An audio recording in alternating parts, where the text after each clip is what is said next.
Elvan, prej një pikës ku je paragjyku shumë prej shoqënisë, prej politik bërësve, si që theksove, je në një pikë kur je fytyrë publike dhe je zaj shumë të rinjeve dhe të rejave dhe personave të cilët ka nevojë.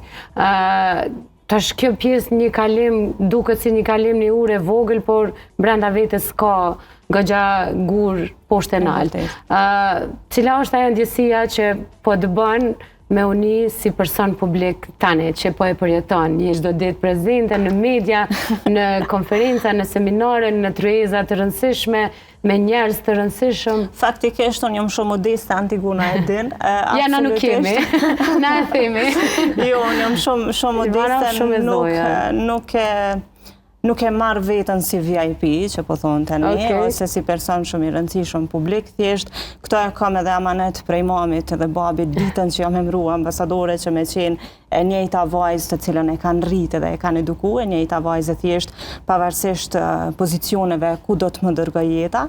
Kështu që e kom jetu një jetë normale, pavarësisht faktit që jam fytyrë publike, si që po e thani edhe mbaj një pozicion të caktuar, edhe jam edhe personi thjesht edhe me të tjerët jashta medjave, sepse kjo është dëshira ime faktikisht, nuk dua të duke më lartë sa të tjerët.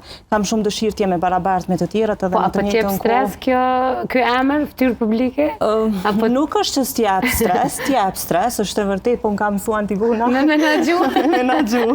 Shumë mirë, kështu që duna me ju falenderu kësaj që edhe në situata caktu me bile javën e kalume, tha më ti s'm ke thirr, tha ke shtu mendu qysh është Elvana, thash Elvana herë është mirë, herë është keq, po pi menaxhon se m'ke mësu me menaxhu, kështu që nuk po të thiri tash për se cilin detaj të vogël. Me gjitha të prap është e rëndësishme të ngelemi vetvetja, pavarësisht famës edhe pozicionit, edhe unë apeloj tek kjo, se në fund të ditës të gjithë jemi njerëz. Unë nisna prej atij parimi që të gjithë jemi njerëz, të gjithë jemi të barabartë, sot i kemi pozicionet, nesër mund të mos i kemi, kështu që është mirë që edhe kur nuk do të jemi më në pozicione vendimare, se njerëzit na duan edhe të na përshëndesin për njeriu që jemi. Po, ta mbajmë kokën lart gjithmonë.